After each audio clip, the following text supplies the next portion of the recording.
judge acquitted him of that charge, but I think what Manning did was appalling. I think he betrayed his fellow members of the military, he betrayed the Foreign Service, and he should be going to prison, and he will be. Glenn, I know you disagree. I do. I think the verdict, and I also think that Jeff's comments kind of underscore what a lot of people really hate about Washington, which is that if you're sufficiently rich and powerful and well-connected in Washington, the laws don't apply to you, you don't get punished. The only people who do are people like Bradley Manning. The theory that the government used, one of which was not successful, but many of which were, was that he engaged in espionage and helped the enemy because the material that he caused to be published on the internet ended up being helpful to Osama bin Laden. Bob Woodward has written book after book after book and has become extremely rich by publishing secrets way more sensitive than anything Bradley Manning ever published. Nothing that Manning published was top secret, unlike what Bob Woodward publishes, and yet nobody would ever talk about Bob Woodward the way that Jeff Toobin just did, or his sources, because he's in good standing in Washington. His sources are high-level officials in the White House. They leak all the time. Washington is nothing about leaks, and yet the only people who get punished for it are people who are marginalized in Washington, and that's a broader reflection of how the law is abused. Jeff, what about that? Because you do have people leaking all the time for political reasons. You do have some leaking going on, and you know, we can have a debate on a case-by-case basis, but Bradley Manning released 700,000 cables, including the life's work of a lot of Foreign Service officers who risk their lives, and the people they talk to risk their lives to talk to American officials. And the idea that Bradley Manning has the right and that was somehow justified in releasing this material, I think is just completely wrong. And you know, Bob Woodward is a separate story and unrelated as far as I'm concerned. Glenn, does a government, in your opinion, have any right to any form of secrecy? Secrecy in their diplomatic cables, secrecy in their, you know, the foreign policy discussions that go on in embassies overseas? Because those are the things that were in a lot of the cables that Bradley Manning released. The government has limited rights to secrecy, but it is so wildly abused. I mean, the argument that people made when these diplomatic cables were released was, well, there's nothing really significant or newsworthy or new in these cables. Well, then why were they all marked secret? The reason is because the government just reflexively marks everything secret.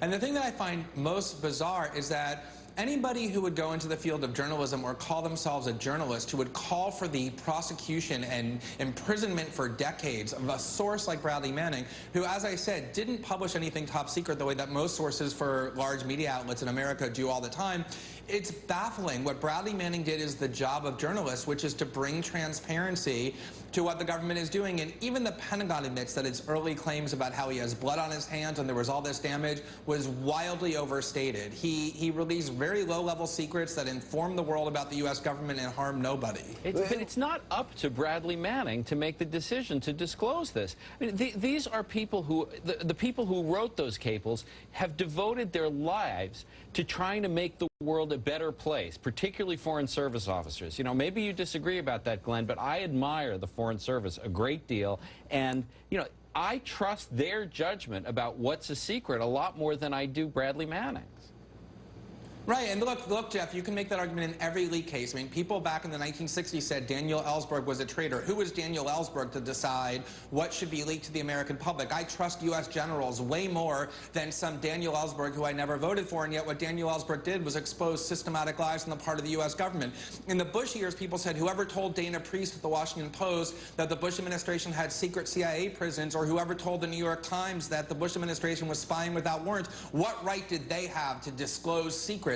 This is how journalism, investigative journalism works, Jeff, is that people inside the government with a conscience come forward when they find out things that their government is doing that are wrong, and they disclose it to the world through media outlets and journalism. If you think that's criminal, you're essentially calling for the end of investigative journalism. That is what investigative journalism is about. No, I appreciate your education to me of what journalism is, but, you know, releasing 700,000 cables in a completely blunderbuss way is not the same as the work of Dana Priest and Bob Woodward. I mean, I just think, you know, it is possible to draw.